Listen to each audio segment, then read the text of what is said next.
Ya, mungkin banyak juga di antara Anda yang hadir di sini juga menyaksikan beredar banyak video mengenai ini. Tadi salah satu yang di antaranya yang kami hadirkan adalah bagaimana upaya propaganda, kita bisa menyebutnya seperti itu, yang dilakukan oleh seorang wartawan yang kemudian belakangan dia mengakui dia nggak ngelihat tuh ada yang bayi dipotong segala macam. Dia hanya mendengar omongan selentingan yang nggak bisa dijadikan itu data.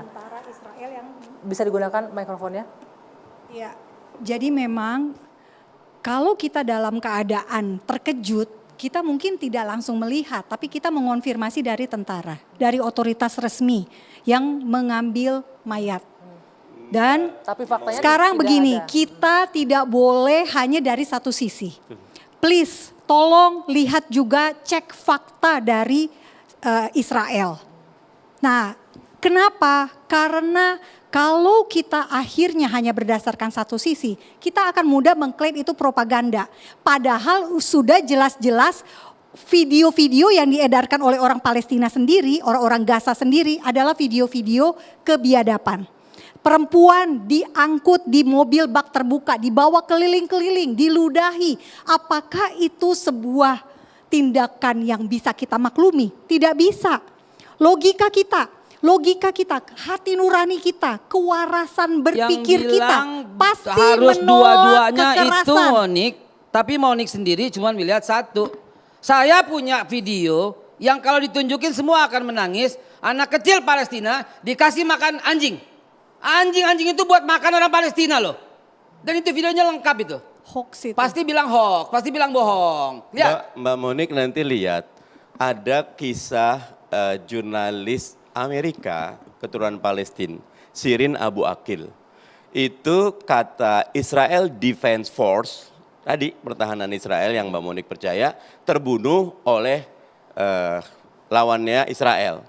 Belakangan terbukti hasil investigasinya ditembak oleh Israel itu sendiri. Jadi sejarah Israel menyebarkan hoaks adalah bukti yang nyata dan jelas dilihat oleh masyarakat. Menteri Pertahanannya mengatakan mereka itu binatang yang harus dimusnahkan.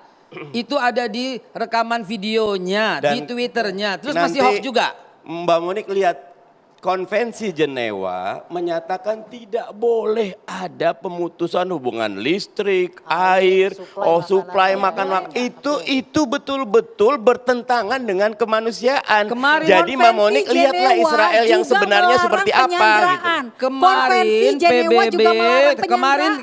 PBB telah menyatakan telah akan memberikan peringatan keras kepada Israel karena terbukti menggunakan fosfor putih. Fosfor putih itu menghanguskan seluruh kulit dan ketika dihirup hanguslah paru-parunya. Ini yang membuat 3.000 orang meninggal. Bang Ade, apa yang kita masyarakat Indonesia bisa lakukan untuk konflik yang sedang terjadi sekarang? Pertama, kita jangan memprovokasi. Kita jangan mengatakan bahwa serangan itu serangan heroik.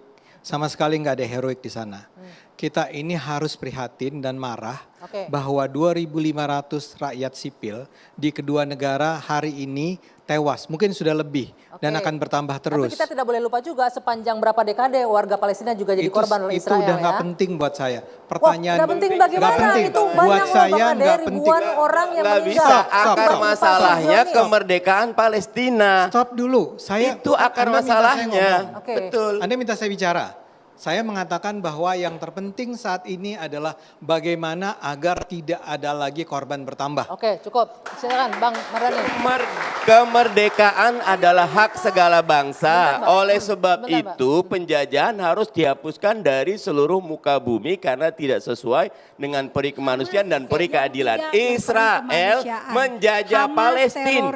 Two state solution, solusi dua negara sampai sekarang diinjak-injak oleh Israel sendiri. Karena itu yang harus kita lakukan, bebaskan, merdekakan Palestina dan Indonesia selalu mendukung Palestina merdeka. Baik. Ini juga, sebentar waktunya habis Mbak, ini juga sejalan dengan founding fathers kita, Bung Karno menyebutkan selama kemerdekaan belum diserahkan ke masyarakat Palestina, selama itu pula Indonesia berada bersama rakyat Palestina. Saya Dwi Anggia, saya akhiri 2 sisi malam hari ini, selamat malam, sampai jumpa pekan depan.